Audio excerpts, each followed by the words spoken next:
Hi, welcome friends. తెలుగుమిత్రులకు స్వాగతం. Welcome to Saturday special.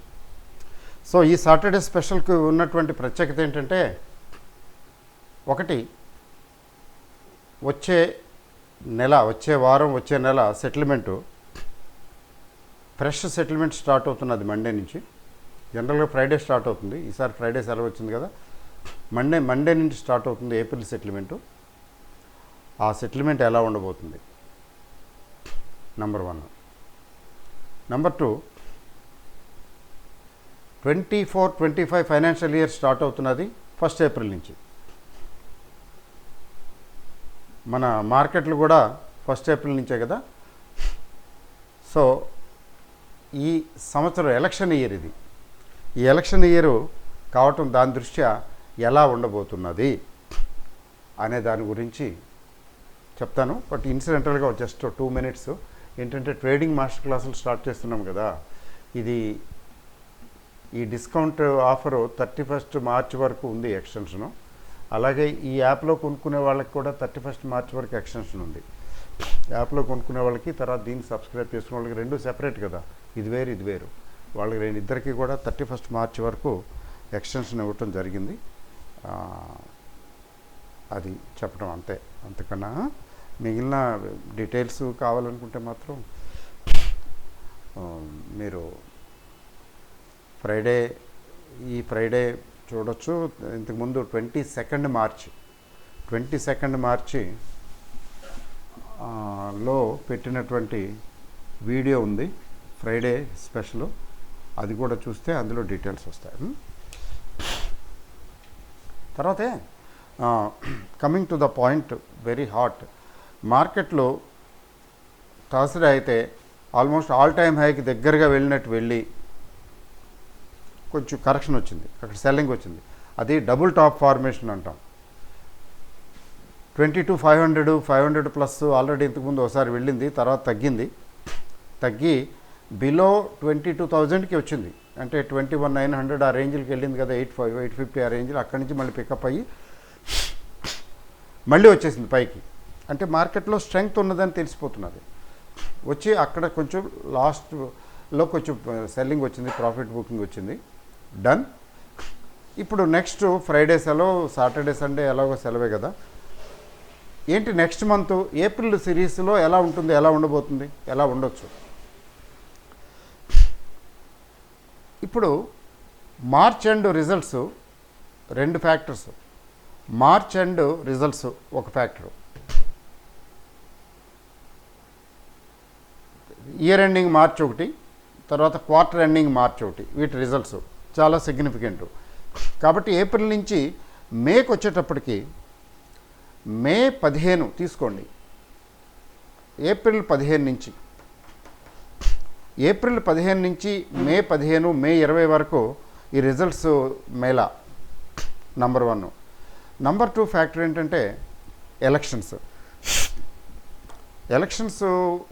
వల్ల ఏమవుతుందంటే కొంచెం వాలటాలిటీ పాసిబిలిటీ ఉంది. అంటే ఎలక్షన్స్ ఇష్యూ దాదాపు డిస్కౌంట్ అయిపోయింది.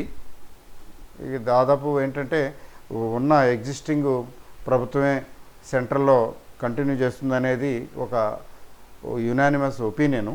అది ఎంతవరకు అవుతుంది అనేది మనం చూడాలి, వెండితెరపై చూడాలి. సో ఎలక్షన్స్ ఒక ఈవెంట్ అయితే, పెద్ద ఈవెంట్ అయితే ఈ ఇండియన్ ఎకానమీకి.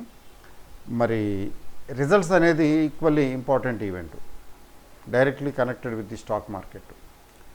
ఈ 2 ఈవెంట్లు తర్వాత టెక్నికల్గా అయితే మార్కెట్లు స్ట్రాంగ్గానే బాగానే ఉన్నాయి. ఈ 2 ఈవెంట్లు ఎలా ఇన్ఫ్లుయెన్స్ చేస్తాయనేది చూడాలి. నెక్స్ట్ మే నుంచి మళ్ళీ మేకి వచ్చేటప్పటికి, ఏప్రిల్ సగంలోకి వచ్చేటప్పటికి, సగం దాటేటప్పటికి మళ్ళీ మాన్సూను తాలూకు ఇంపాక్టు, తర్వాత ఈలోగా బ్యాంకు, ఆర్బీఐ ఏంటి, ఆర్బీఐ బ్యాంక్ రేట్లు ఏంటి, ఇట్లాంటివన్నీ ఇన్సిడెంటల్ చిన్న ఇష్యూస్ అనుకోండి. బట్ ఓవరాల్గా ఇక్కడ టెక్నికల్గా చూసినట్లయితే మార్కెట్లు స్ట్రాంగ్గా బుల్లిష్గానే ఉన్నాయి. ఒకసారి let us have a look at the trend of the market. చూడండి, ఇక్కడ ఇది డైలీ చార్టు. ఈ డైలీ చార్ట్లో 2 50 మూవింగ్ యావరేజెస్ ఉన్నాయి కదా. ఒక మూవింగ్ యావరేజ్ 50-డే మూవింగ్ యావరేజ్ తీసుకున్నాను నేను. రెండోది 21-డే మూవింగ్ యావరేజ్. 50 డేస్ మూవింగ్ యావరేజ్ని అధిగమించి దిగువకు వచ్చింది, కానీ కొంచెం ప్రమాద స్థాయి అది. అక్కడి నుంచి మళ్ళీ నిలదొక్కుని 21-డే మూవింగ్ యావరేజ్ని కూడా క్రాస్ చేసి పైకి వచ్చేసింది. అంటే this is bullish, prima facie bullish. మరి ఆర్ఎస్ఐ కూడా మళ్ళీ 50 దాటిపోయింది, 57, 58. గుడ్. వీక్లీ ఆర్ఎస్ఐ కూడా ఎలాగో పైనే ఉంది. ఏడిఎక్స్ కూడా స్ట్రాంగ్గా ఉన్నట్లే లెక్క. స్ట్రాంగ్ అంటే వెరీ స్ట్రాంగ్ కాదనుకోండి, okay. Positive directional index strength అందుకుంది, పుంజుకుంది, 27 దాకా ఉంది. ఇంకా ఏడిఎక్స్ ఇంకా పుంజుకోవలసి ఉంది. సో ఎక్కువ అక్కర్లేదు, మార్కెట్ బుల్లిష్గానే ఉంది. That is the conclusion. Okay. తర్వాత ఈ వారం తీసుకున్నట్లయితే లెట్ us see వీక్లీ చూడటానికి మనకి క్యాండిల్ స్టిక్స్లోనే బెటరు. నిఫ్టీ ఈ వారం there is a considerable gain. అంటే లాస్ట్ 4-5 వీక్స్తో కంపేర్ చేస్తే 6 వీక్స్ కంపేర్ చేస్తే 6 వీక్స్లో లాస్ట్ 6 వీక్స్లో హయ్యెస్ట్ గెయిన్ ఈ వారమే ఉంది. డన్. ఆర్ఎస్ఐ ఎలాగో 60+ ఉంది, 66. ఆర్ఎస్ఐ వీక్లీ ఎక్కువ ఉంది, డైలీ కొంచెం తక్కువ ఉంది అంటే బుల్లిషే. ఇంకా వీక్లీ ఆర్ఎస్ఐని టచ్ చేయడానికి ప్రయత్నించవచ్చు. అలాగే బ్యాంక్ నిఫ్టీ తీసుకుంటే, బ్యాంక్ నిఫ్టీ దీనికి 6 మంత్స్కి బదులు వీక్లీ కాబట్టి 3 మంత్స్లో చూద్దాం, కొంచెం క్లోజ్గా కనబడుతుంది. బ్యాంక్ నిఫ్టీ తీసుకున్నట్లయితే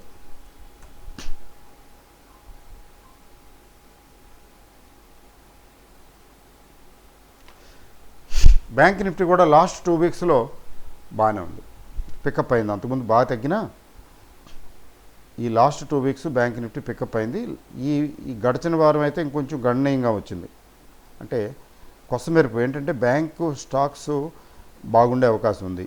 అది దానికి మెయిన్ రీజన్ ఏంటంటే, one of the main reasons HDFC bank కొద్దిగా రికవరీ మోడ్లోకి వచ్చింది. తగ్గి ఒకసారి పడేసిన తర్వాత దాన్ని పడేశారు, కానీ తర్వాత చూడండి ఈ లాస్ట్ 1, 2, 3, 4, 5, 6, 7 వీక్స్లో స్లైట్ రికవరీ, ఎక్కువేం లేదు. అది ఒక రీజను. దీన్ని ఇప్పుడు స్టాక్స్లో ఏ స్టాక్స్, నిఫ్టీ 50 స్టాక్స్లో ఏవేవి కొంచెం స్ట్రాంగ్గా ఉన్నాయి, వీక్గా ఉన్నాయి అని చూడటానికి చూడండి. మీకు హెచ్డిఎఫ్సి బ్యాంకు దీనికి 6 మంత్స్కి వెళ్దాం, లాస్ట్ 6 మంత్స్ చూద్దాం.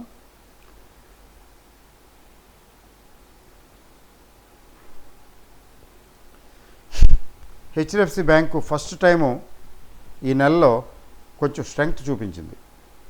ఎస్, రికవరీ కనపడుతున్నది. ఇది కంటిన్యూ అవుతుందా? That is what we have to see. మరి ఐసిఐసిఐ బ్యాంకు ఒరిజినల్గా బాగానే ఉంది. Let's have a look at it. చూడండి, ఐసిఐసిఐ బ్యాంక్ అయితే లాస్ట్ 6 మంత్స్ 5 మంత్స్ బుల్లిష్గానే ఉంది. అంటే హెచ్డిఎఫ్సి బ్యాంక్ అంటే కూడా ఐసిఐసిఐ బ్యాంక్ బుల్లిష్గా ఉంది.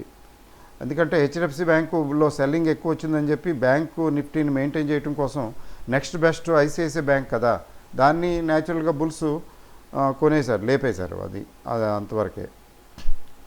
రేపు హెచ్డిఎఫ్సి బ్యాంక్ పెరుగుతుంటే అప్పుడు కొంచెం ఐసిఐసిఐ బ్యాంకునిలో సెల్లింగ్ తీసుకొస్తారు లైట్గా, అంతే సహజం, ఎంత మామూలే. అయితే మెయిన్ ఏంటంటే రిలయన్స్ ఇండస్ట్రీస్ చూద్దాం. మెయిన్ కంపెనీస్ రిలయన్స్ ఇండస్ట్రీస్ చూడండి, తగ్గింది మధ్యలో, కానీ ఫైనల్గా ఈ నెలలో పాజిటివ్గానే క్లోజ్ అయింది. 1, 2, 3, 4, 5 లాస్ట్ 5 మంత్స్లో అంతా పాజిటివ్గానే పైకే ఉంది. సో రిలయన్స్ స్ట్రాంగ్గానే ఉంది. మరి HDFC okay. But what about TCS మాత్రం ఎస్, ఫ్రెష్గా డౌన్ సైడ్లో ఉంది. TCS is down.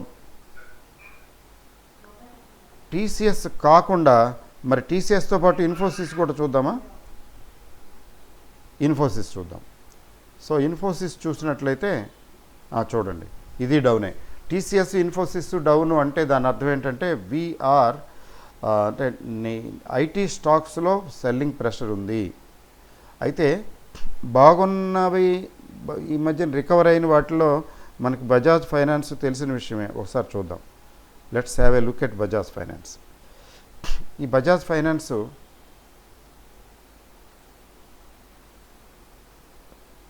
Yes is a big rise. Last 2 monthsలో ఎంత తగ్గిందో ఆల్మోస్ట్ అంతా రికవర్ అయింది, almost.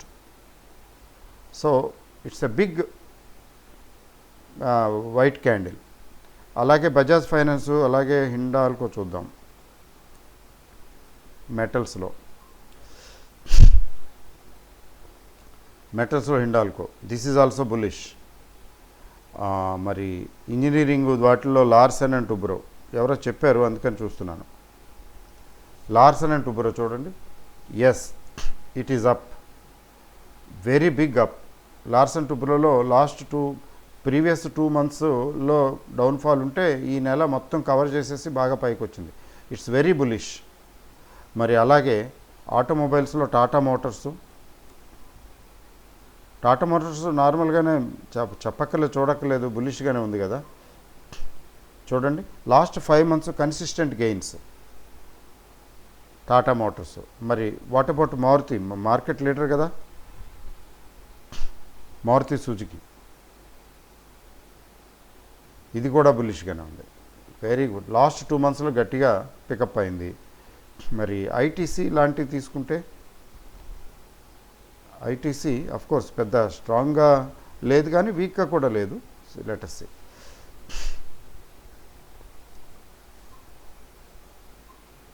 ITC is up, picking up.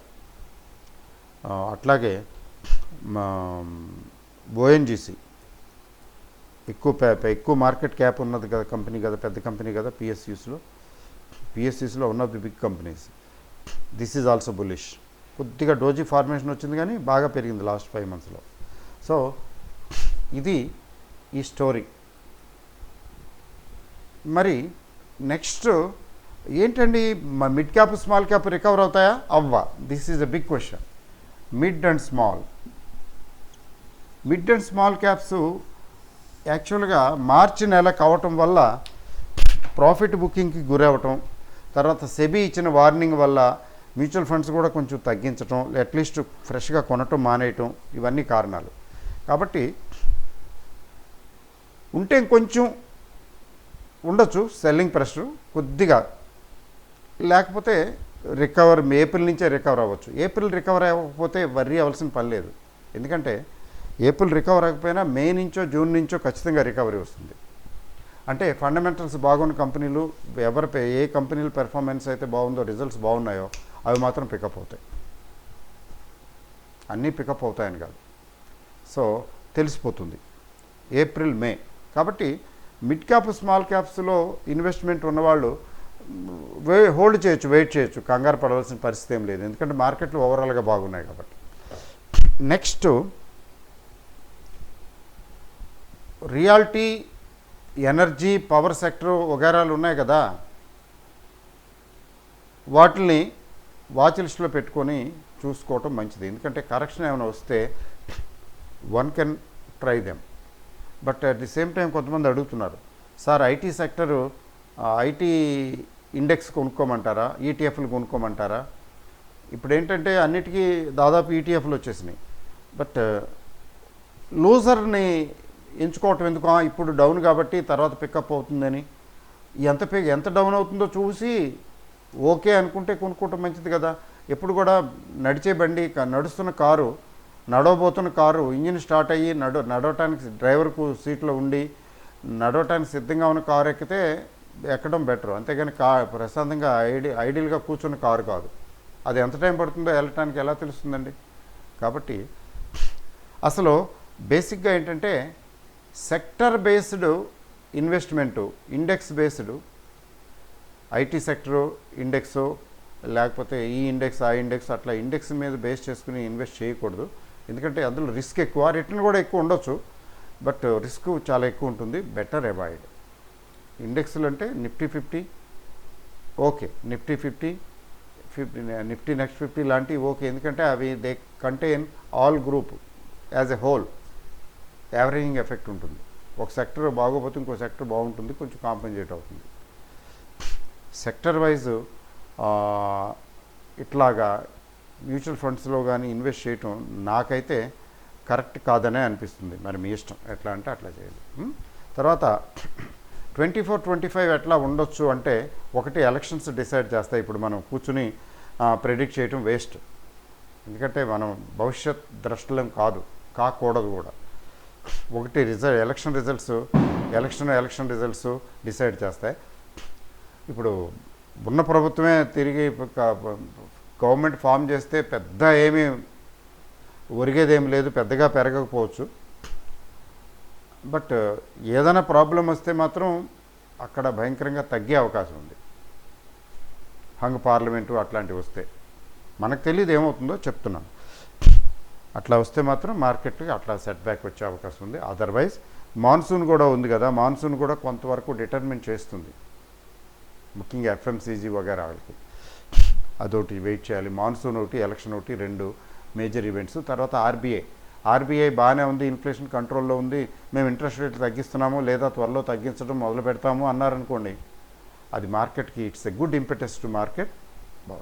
తర్వాత consumer price index, inflation levels, తర్వాత జీడిపి గ్రోత్, ఇవన్నీ చాలా ఫ్యాక్టర్స్ ఉన్నాయి. అది అవన్నీ ఎలా ఉంటాయో ముందుగానే ఊహించేసి మనం ప్రెడిక్ట్ చేయటం ఎందుకు? Let us wait and see. ఓవరాల్గా మార్కెట్ బాగుంది. Stock markets in India are in a good shape. వరల్డ్లోనే తీసుకున్నట్లయితే ఇప్పటికీ కూడా ఇండియన్ మార్కెట్ టాప్లో ఉంది గ్రోత్లో. వరల్డ్లో గ్రోత్లో ఇండియన్ మార్కెట్ టాప్లో ఉంది. USA is next only to India. Next Taiwan ఒకటి, జపాన్ ఒకటి బాగున్నాయి. జపాన్ బాగా వచ్చింది, చాలా బాగా వచ్చింది. జపాను, తైవాను ఏషియాలో. తర్వాత యుఎస్ బాగానే ఉంది. యూరప్ గ్రోత్ యావరేజే, పెద్ద అంతగా ఏం లేదు, ఇంకా పుంజుకోవటానికి ఇంకా టైం పడుతుంది. ఇండియా ముందే పుంజుకుంది, అమెరికా ముందుగానే పుంజుకుంది, అది విషయం. చైనా కొద్దిగా వెనకబడే ఉంది. Weather we like it, we enjoy it, we like it or we don't like it, that's a different story. But that will also pickup, let us hope. ఎందుకంటే China కూడా pickup అయితే వరల్డ్కు ఓవరాల్గా పికప్ బాగుంటుంది. అది విషయం.